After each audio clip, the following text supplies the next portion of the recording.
Friends, video शुरू होने से पहले बहुत ज़रूरी बात ये है कि आप लोग पढ़ने वाले छात्र हैं, यानी आप लोग सभी लोग पढ़ाई करते हैं और पढ़ाई के बीच में आपको पैसे की बहुत आवश्यकता होती होगी और पैसा आपको कहाँ से आए आप इसके लिए टेंशन रहता होगा। तो आपको वो छोटा सा टेंशन में आपके मोबाइल का रिचार्ज हो गया, इलेक्ट्रिसिटी का बिल हो गया, डीटीएच का रिचार्ज हो गया, आप ये सारा चीज़ जो भी आपका छोटे मोटे खर्चे हैं आप उसको ईजिली अपने थोड़े से मतलब दिमाग से आप निकाल सकते हैं। देखिए कैसे, सबसे पहले आपको क्या करना होगा, मैं आपको डिस्क्रिप्शन में भी और कमेंट बॉक्स में भी लिंक दे दूँगा। आप वहाँ से लिंक पर क्लिक करके एक ऐप है ये एंजल वन, आप उसको डाउनलोड कीजिएगा। ध्यान रहे कि उसी लिंक पर क्लिक करके ही आप एंजल वन को आप डाउनलोड कीजिएगा। अगर आप डायरेक्ट एंजल वन ऐप अगर आप डाउनलोड करेंगे प्ले स्टोर से तो वो काम नहीं आएगा। तो आप उस लिंक पर क्लिक कीजिएगा और उसके बाद आप जो है एंजल वन का ऐप डाउनलोड कर लीजिएगा। उसके बाद जो है का मैं आपको बताता हूँ, आपको एंजल वन में अपना अकाउंट बनाना होगा और अकाउंट बनाने के बाद जब आप लिंक पर क्लिक करके वहाँ पर आप अकाउंट बनाएंगे और वहाँ पर रेफरल कोड जो होगा वो आप मेरा वाला यूज़ कर लीजिएगा। मैं अभी आपको दिखा देता हूँ क्या है, तो मैं आपको दिखा देखिए।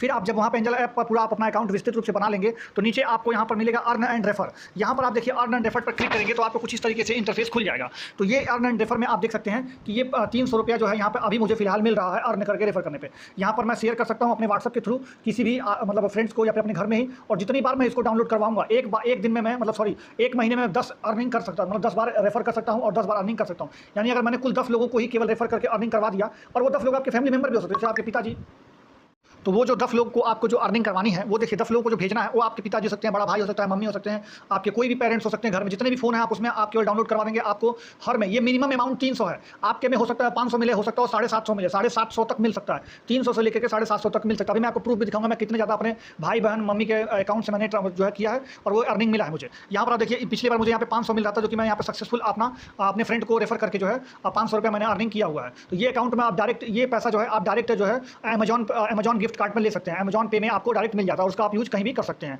अभी मैं आपको चलो दिखाता हूँ अमेजॉन पे भी कैसे मिलता है। और अगर आपको अर्न एंड रेफर कोड में जो है आप जब डाउनलोड करेंगे और वहाँ पे आपको रेफरल कोड जो है वो आपको ये वाला यूज़ करना है। आपको जो रेफरल कोड है वो 315392 TAR इस तरह का आपको कोड जो है, यही कोड आपको अर्न एंड रेफर में डाल देना, तभी आपका ये काम करेगा सारा सब कुछ। तो आपको जो कोड है रेफरिंग कोड, आपको यही वाला कोड अपने मोबाइल में जब आप डाउनलोड करेंगे तो वहाँ पर रेफरिंग कोड लिखा होगा, तो रेफरल कोड की जगह पे आपको यही वाला कोड डाउन मतलब उसमें सबमिट करना है। उसके बाद आपको पूरा अकाउंट बना लेना है अच्छे से, उसमें आधार कार्ड का OTP वगैरह काम आता है, तो आप बना लीजिएगा पूरा अकाउंट का। फिर मैं चलिए आपको दिखा देता हूँ लाइव प्रूफ कि मैं पैसा पाया हूँ। देखिए फ्रेंड्स, ये हमारा जो है अमेजॉन है, अमेजॉन पे है मेरा। आपको मैं दिखा देता हूँ, देखिए अमेजॉन पे बैलेंस में जाता हूँ, यहाँ पर आप खुलेगा, यहाँ पर ट्रांजेक्शंस में आपको दिखाता हूँ। ये देखिए आज सुबह ही मैंने 750 का 3 बार मैंने ये जो है विड्रॉल किया है सुबह, क्योंकि मुझे मिला हुआ था। फिर यहाँ पर देख सकते हैं आप एक बार मैंने 3 बार फिर किया था 750 ये सारा मैं यूज किया हूँ, इसका जो है मैं यूज किया हूँ ये सारा जो है। फिर आप देख सकते हैं यहाँ पर भी मैंने यहाँ 500 वाला जो मैं आपको दिखाया हूँ, ये 500 वाला वो है, आप देख सकते हैं 11 अगस्त का है। तो ये 500 मैंने जो है यूज किया था, तो इस टाइम इतना मैं पैसा इसमें से पा चुका हूँ, आप भी पा सकते हैं। तो आप लोग डाउनलोड कीजिएगा और रेफरल कोड जो मैं अभी आपको दिखाया था वो कोड आप जरूर इस्तेमाल करिएगा, और मैं इसका लिंक आपको डिस्क्रिप्शन में दे दूँगा, कमेंट बॉक्स में दे दूँगा, और रेफरल कोड मैं वहाँ पे लिख दूँगा। तो आप लोग वहाँ से सब कुछ डाउनलोड करके उसमें आप लोग भी पैसा कमा सकते हैं। पहले मैं वीडियो को शुरू करता हूँ। फ्रेंड्स देखिए, आज आपका सीटेट का रिजल्ट आ चुका है, बहुत बड़ी खुशखबरी है। सीटेट का रिजल्ट चेक करने के लिए आपको कहीं कुछ करने की जरूरत नहीं है। अपना टेलीग्राम खोलिए, यहाँ पर ऊपर सर्च बटन में सर्च कीजिए @onlinetrackway और आप इस ग्रुप में आकर के जुड़ जाइए। इस ग्रुप में आकर के जुड़ने का बेनिफिट ये है कि बिहार शिक्षक से रिलेटेड जितनी भी चीज़ें हों, स्कॉलरशिप से रिलेटेड या फिर सीटेट आप टेट सुपर टेट जो भी आप कर रहे हैं, कोई भी कंपटीशन की तैयारी आप कर रहे हैं, यहाँ पर आकर जुड़ जाइए, सब कुछ आपको यहाँ पे मिल जाएगा। यहाँ पर मैंने जो है रिजल्ट चेक करने का डायरेक्ट लिंक आपको यहाँ पर दे दिया है। इस लिंक पर आप जैसे ही क्लिक करेंगे, यहाँ पर भी आप जैसे ही क्लिक करेंगे आपको एक इस तरह से इंटरफेस खुल जाएगा। यहाँ पर आपको सिंपली अपना रोल नंबर डालना है, रोल नंबर डाल के सबमिट बटन दबाते ही आपका रिजल्ट खुल जाएगा। जैसे मान लेते हैं यहाँ पर जो भी आपका रोल नंबर वहाँ डालेगा, सबमिट बटन दबाएगा, आपका रिजल्ट कुछ इस तरीके से खुल करके आ जाएगा। मैं आपको दिखा देता हूँ एक सैम्पल रिजल्ट आपको। तो फ्रेंड्स, आपका रिजल्ट कुछ इस तरीके से खुल करके आपके स्क्रीन पर आ जाएगा। ये मेरा ही रिजल्ट है, आप इसको देख सकते हैं, ये मेरा रिज़ल्ट आ चुका है। तो उसी तरह से आप भी अपना रिज़ल्ट चेक कर सकते हैं। दूसरी बात मैं आपको बता दूं, तो इसके आने के बाद बहुत सारे बच्चे जो हैं इसमें फ़ेल हो चुके हैं। बहुत सारे बच्चों का रिज़ल्ट जो है इस बार पेपर सीटेट में थोड़ा कठिन बनाया गया था, तो बहुत सारे बच्चों की संख्या ऐसी है जो कि फ़ेल हो गए हैं। तो जब सीटेट में आप फेल हो जाएंगे तो वैकेंसी में कट ऑफ में बहुत कमी आएगी। तो कट ऑफ क्या जाएगा अब जो है वो अब क्या होने वाला है, तो चलिए मैं आपको बताता हूँ उसके लिए पूरा विस्तृत। उससे पहले कुछ ज़रूरी इन्फॉर्मेशन आप सुन लीजिए। फ्रेंड्स, ये अपना व्हाट्सअप पर नया ग्रुप मैंने बनाया है, आप इस ग्रुप में जुड़ करके अपना कन्वर्सेशन कर सकते हैं। यहाँ पे चैनल लिंक है, मैं आपको चैनल लिंक अपने डिस्क्रिप्शन में डाल दूंगा व्हाट्सअप का, आप यहाँ पर आकर के चैनल लिंक से जुड़ जाइएगा। वहाँ पर यहाँ पर भी मैं आपको जो है आपको इसका डायरेक्ट लिंक उपलब्ध करा दिया हूँ, तो आप दोनों जगह में से दोनों जगह पर जुड़ करके अपना डाउनलोड कर सकते हैं रिजल्ट। अब मैं आपको कुछ इनकम से रिलेटेड ज़रूरी बात बता देता हूँ, फिर आपको आगे कट ऑफ की वीडियो मिल जा रही है। कल जो है आपका सीटेट का रिज़ल्ट आ गया था, जो कि मैं आपको बता दिया हूँ कैसे आपको चेक करना है सब कुछ। तो अब देखिए मैं इसका डाटा कुछ आपको सामने लेकर के आया हूँ।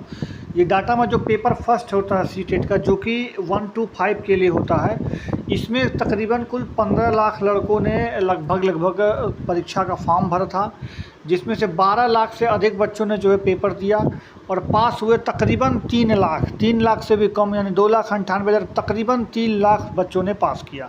यानी अगर रिज़ल्ट की बात करें तो लगभग 20% के आसपास का आंकड़ा ये नज़र आता है पास होने का। वहीं अगर पेपर 2 की बात करें तो हम इसमें 14 लाख बच्चों ने फॉर्म भरा था, जिसमें से तकरीबन 11,66,000 बच्चे ने लगभग पेपर दिया था, जिसमें से मात्र और मात्र 1 लाख बच्चे जो है सेलेक्ट हो पाए, यानी पास हो पाए। सिर्फ और सिर्फ 1 लाख बच्चे, यानी इसका अगर हम परसेंटेज निकालें तो केवल 7%, 6-7% बच्चा जो है पास हो पाया है अपने इस पेपर में। तो आप देख सकते हैं कि इसका रिज़ल्ट 20% बना है, वहीं इसका रिज़ल्ट 7% बना है। तो इस हिसाब से आप मान के चलिए कि 100 में से 20 बच्चा ही पास किया है प्राइमरी लेवल का, और 100 में से 7 बच्चा ही मात्र पास किया है सेकेंडरी लेवल का। तो आप प्राइमरी लेवल के हिसाब से अगर बात करेंगे तो कट ऑफ बहुत ही ज़्यादा कम जाने वाला है, मतलब कि हद से ज़्यादा कम। अब उसके पीछे का ये रीज़न आपको समझ में आ गया होगा। बाकी चलिए मैं आगे वीडियो आपको बताता हूँ। तो न्यूज आ रहा है, अभ्यर्थी को क्या आप अभ्यर्थी को यही हम कहना चाहते हैं कि पूरी तरीके से तैयार रहना है। ये सभी जान रहे हैं कि इलेक्शन बेस्ड वैकेंसी है और उसी के कारण इतनी जल्दी जल्दी प्रोसेस हो रही है, तो उससे कोई मतलब नहीं है। मतलब है कि आपको एक अच्छी अपॉर्चुनिटी मिल रही है और इस अपॉर्चुनिटी का लाभ उठाना है। जैसे कल ही जो मीटिंग हुआ है, आप देख रहे होंगे कि अलग अलग चैनल पर भी हर जगह लोग कम्युनिटी में लगा रहे हैं कि 19 अक्टूबर को नोटिफिकेशन आ सकता है, नवंबर फर्स्ट वीक तक एग्जाम फॉर्म भरने का डेट मिल सकता है और दिसंबर फर्स्ट वीक में एग्जाम ले सकता है। ये सारा डेट जो क्लियर है, तो एक तरीके से मान करके चलिए कि कोई भी बातें जब होती है तो उससे पहले इस तरह की अगर बातें चर्चा में है तो निसंदेह कुछ दिनों के बाद ये इम्प्लीमेंटेशन होना है, कहीं ना कहीं सच्चाई इसमें जरूर है। तो स्टूडेंट को अब बिल्कुल भी डिले नहीं करना है। हालांकि देखा जाए तो पिछला पहले का पूरा प्रोसेस अभी कंटिन्यू ही है और उसका पूरा अभी कंटिन्यू पूरा हुआ नहीं है, लेकिन उम्मीद है कि इस नोटिफिकेशन से पहले पिछली बार का सारा रिजल्ट क्लियर कर दिया जाएगा। और जहां तक स्टेट का भी एक मामला है जो कि अगले नोटिफिकेशन से जुड़ा हुआ एक तरीके से है कि स्टेट पास करेंगे छात्र तो वो अगले नोटिफिकेशन में भागीदार हो पाएंगे। तो स्टेट में भी आप देखे होंगे कि ये जो आंसर की अपडेट किया है तो लगभग सारे सब्जेक्ट में एरर कमोबेश था और किसी पेपर में तो साइंस वगैरह में तो बहुत ज्यादा एरर था, उसका आप वीडियो भी बनाए थे। तो बाद में बिहार स्कूल एग्जामिनेशन बोर्ड के द्वारा ये एक्सेप्ट भी किया गया कि हम संबंधित जो इसके लिए रिस्पॉन्सिबल पर्सन है जो इस तरह के गलत आंसर के लिए, उसको हम दंडित भी करेंगे वो अपने हिसाब से, और उसको फिर वापस ले लिया गया है। और उम्मीद है कि 2 से 3 दिन में फिर सारा सही सुधार करके अपडेट भी दे दिया जाएगा। और ज्यादा उम्मीद है कि स्टेट का इस महीने के लास्ट तक में रिजल्ट भी जारी कर दिया जाएगा और 10 अक्टूबर तक संभवतः ये जो रिजल्ट लंबित है फाइनली ये भी आपका जारी कर दिया जाएगा। तो कमोबेश यही मामला है। लेकिन हमारा ये कहना था कि सरकार से एक और गुजारिश था कि जैसे अभी जो वैकेंसी की घोषणा की गई है सब्जेक्ट वार, उसमें कुछ ऐसे पेपर हैं जिसका स्टेट लिया गया है, उसमें वैकेंसी क्रिएट नहीं किया गया है, जैसे एग्रीकल्चर एजी वगैरह हुआ, तो कहीं ना कहीं इन सब्जेक्ट का भी उसमें आना चाहिए था। और स्टेट में जिन छात्रों का कॉम्बिनेशन में गलतियां हुई है, बहुत सारे साइंस के ऐसे छात्र हैं, मैथ के खास करके, क्योंकि फिजिक्स केमिस्ट्री मैथ जिनका कॉम्बिनेशन था वो साइंस में भरे हैं, हजारों ऐसे छात्र हैं। तो उन छात्रों के साथ उचित न्याय होना चाहिए, एक बार उनको मौका जरूर मिलना चाहिए था। लेकिन फिर भी हम कहना चाहते हैं तमाम छात्रों से पूरी तरीके से आप कमर कस लें और सारे प्रश्न पत्र अभी उपलब्ध है, उस हिसाब से अपना तैयारी को एक नया धार आप देने का प्रयास करें। लेकिन एक चीज हम 9th 10th वाले स्टूडेंट को खास करके कहना चाहेंगे कि जिस तरीके से मैथ मैथ का क्वेश्चन कमोबेश नॉर्मल रहा, एसएसटी का भी नॉर्मल रहा और पेपर का नॉर्मल रहा 9th में। लेकिन साइंस का जिस तरीके से क्वेश्चन का लेवल बहुत ही ज्यादा टाइट कर दिया गया, जो छात्र मैथ वाले होंगे साइंस के क्वेश्चन को आप जरूर बाहर निकाल करके आप देखने का प्रयास कीजिएगा। 41 नंबर से लेकर के ऊपर तक का आप देखेंगे कि साइंस कंप्लीट 9th का किसी भी मोड में साइंस का क्वेश्चन नहीं था, बल्कि 11th 12th ग्रेजुएशन लेवल का एनसीईआरटी पैटर्न का क्वेश्चन था।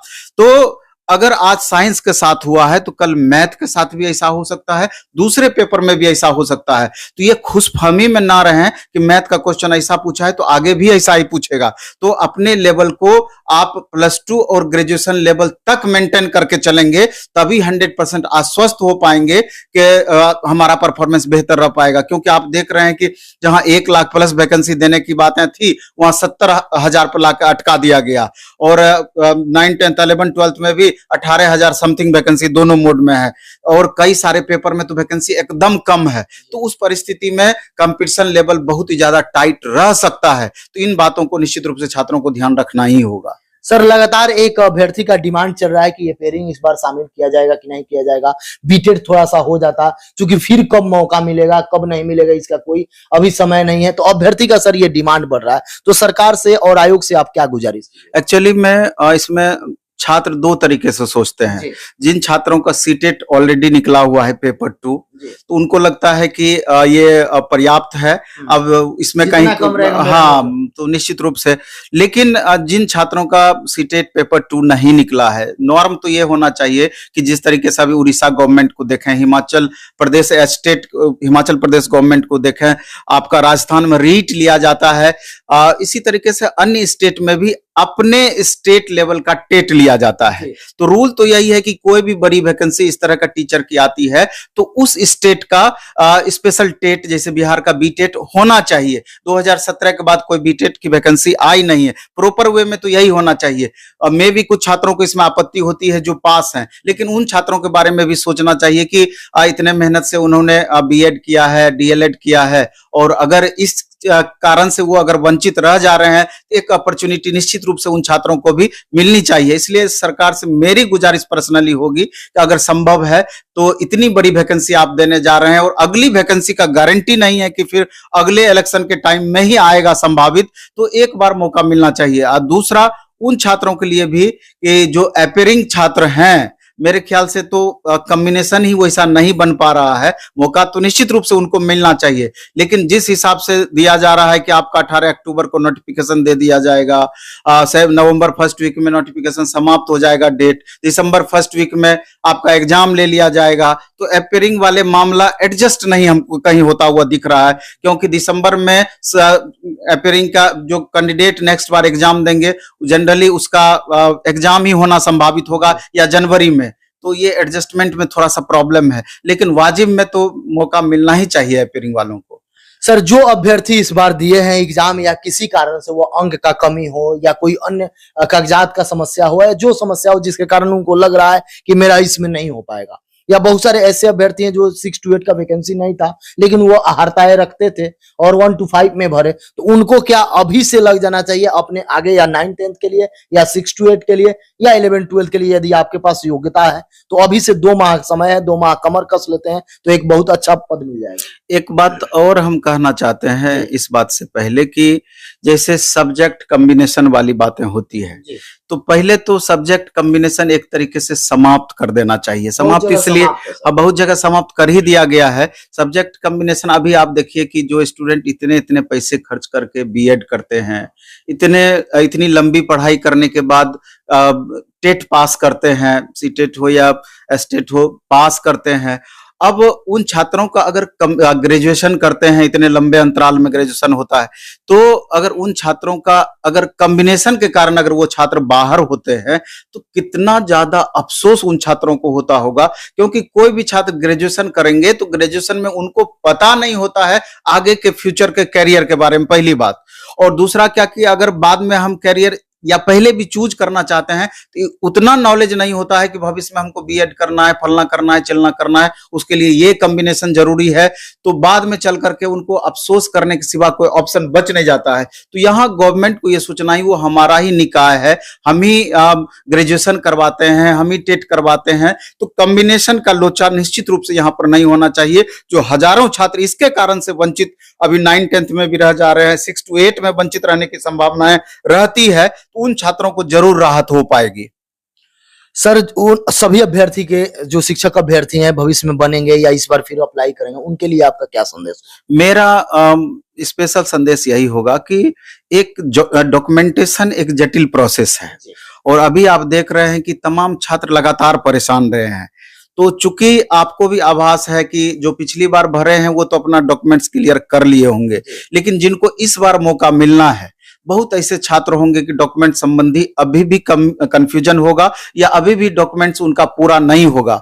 तो अभी हर जगह क्या क्या डॉक्यूमेंट्स लगना है ये हर जगह उपलब्ध है, तो वो संबंधित डॉक्यूमेंट्स के बारे में पूरी जानकारी ले करके इस बीच में अपना डॉक्यूमेंटेशन प्रक्रिया पूरा कर लें, चाहे वो एनसीएल से रिलेटेड हो, मूल दस्तावेज या मूल प्रमाण पत्र से रिलेटेड हो, या कहीं पर आपका सर्टिफिकेट में एरर है, इस तरह के कुछ भी प्रॉब्लम है तो इस बीच आप दूर करने का प्रयास करें, तब जाकर वहां टेंशन फ्री होकर के उतने कम समय में बेहतर पढ़ाई कर पाएंगे। नहीं तो आप अपना तैयारी स्टार्ट कर देंगे, पता चलेगा तनाव रहेगा कि ये डॉक्यूमेंट्स मेरा पूरा नहीं हो पाया, फॉर्म भर दिए, यहां पर हमारा एरर हो गया। दूसरा एक बात और हम कहना चाहेंगे कि फॉर्म जब भरने का आपको मौका मिलेगा तो अभी से माइंड मेकअप कर लीजिए, साइबर कैफे या जहां से भी आप फॉर्म भरवाइएगा तो छोटी छोटी गलतियों का हमेशा संभावना बना हुआ रहता है।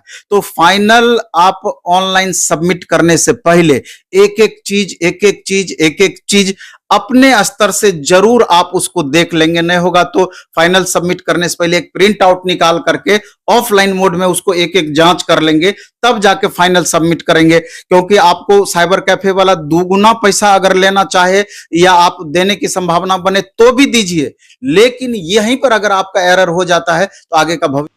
हेलो फ्रेंड्स, देखिए आपको मैं बता दूं कि अक्टूबर के तीसरे हफ्ते तक तीनों श्रेणियों का रिजल्ट एक साथ आएगा। तो ये बात को जो समझिएगा, जैसे कि मान लीजिए 9, 10 और 11, 12 इन दोनों का तो अपना डॉक्यूमेंट वेरिफिकेशन कंप्लीट हो गया है, लेकिन अभी 1 से 5 वाला जो है वो डॉक्यूमेंट वेरिफिकेशन कंप्लीट नहीं हुआ है, जिनको बोले हैं कि अक्टूबर में ये लोग डॉक्यूमेंट वेरिफिकेशन कराएंगे विथ मतलब, क्योंकि ये अक्टूबर में इसलिए कराने की बात हो रही है क्योंकि सीटेट का जो रिजल्ट है वो अभी नहीं आया है, और सीटेट का रिजल्ट उम्मीद है कि 1 हफ्ते के अंदर अंदर आपका कभी भी आ सकता है। तो जब इसका रिजल्ट आ जाएगा उसके बाद ये डॉक्यूमेंट्स वेरिफिकेशन ये शुरू होगा 1 से 5 वाला। उसके बाद जो है इनका पहले से हो चुका है, तो दोनों मिला करके यानी तीनों श्रेणी का रिजल्ट एक साथ ही लगभग अक्टूबर के तीसरे हफ्ते यानी वही 20 अक्टूबर से लेकर 25 अक्टूबर के बीच में आ जाएगा। तो 20 अक्टूबर से 25 अक्टूबर के बीच में देखिए करीब इनका जो है ये है। और 67वीं में यहाँ पर देखा रिजल्ट आया, कुल 21 इतने सफल हो चुके हैं, ये तो अलग चीज़ है। तो यहाँ पर कुल मिला के आपको इतना जानना है कि आपका जो रिजल्ट है वो अक्टूबर के तीसरे हफ्ते में आएगा। बाकी जो ये आपका सीटेट का रिजल्ट है वो 1 हफ्ते के अंदर आ जाएगा। उसके बाद जो है इसका 1 से 5 का डॉक्यूमेंट्स वेरिफिकेशन होगा, ऐसा जो है इस न्यूज़पेपर में निकला हुआ था। तो चलिए मैं आपको आगे की बात पूरा बताता हूँ। तो फ्रेंड्स, आपको मैंने सब कुछ वीडियो दिखा दिया है, समझा दिया है, बुझा दिया है कि कट ऑफ कैसे जाने वाला है, कम बेसी सब कुछ मैं बता दिया हूँ कि आपका 20% रिजल्ट सिर्फ और सिर्फ सीटेट में बना हुआ है। इसके वजह से आपका मान के चलिए कि आपका कट ऑफ जो है वो बहुत ही ज़्यादा कम आने वाला है, बहुत ही ज़्यादा। जो आपको स्क्रीन पर दिख रहा है कि अनरिजर्व कैटेगरी का जो मेल है वो 54 से 60 जो आपको दिख रहा है, और जो फीमेल है वो 51 से जो 55 दिख रहा है। एक्चुअली में उसमें भी आप 8-9 नंबर कम कर लीजिए आप। तो मतलब मान के चलिए अगर आप मेल हैं और अनरिजर्व कैटेगरी यानी जनरल से बिलोंग करते हैं, और अगर आपका नंबर 50 के लमसम में भी आ रहा है यानी 45 से 50 के भी बीच में आ रहा है, तो आप बिल्कुल सेफ़ हैं, कोई दिक्कत नहीं। वहीं अगर आप महिला हैं तो सिर्फ और सिर्फ 40 नंबर से ज़्यादा है, तो आपको कोई घबराने वाली बात नहीं है। आपका तो कट ऑफ कम भी करेंगे वो लोग, जो मिनिमम क्वालिफाइंग मार्क्स है उसको भी घटाएंगे। आप लोग देखिएगा अब बहुत कम कट ऑफ जाने वाला है, क्योंकि सीटेट में बहुत ज़्यादा लोग फेल हो चुके हैं और बहुत ज़्यादा लोग बाहर हो चुके हैं अभी इस रेस से। तो आप इसलिए मैं आपको जो कट ऑफ ये दिखा रहा हूँ, इससे भी कम से कम 5-5, 6-6 नंबर और नीचे आने वाला है कट ऑफ। तो यही चीज़ मैं आपको बताने वाला हूँ। तो चलिए मिलते हैं अगले वीडियो में, तब तक के लिए अपना ख्याल रखिएगा। चैनल को सब्सक्राइब जरूर कर लीजिए, क्योंकि आगे का अपडेट आपको मिलता रहेगा इसी चैनल पर हूबहू अच्छे से। चलिए।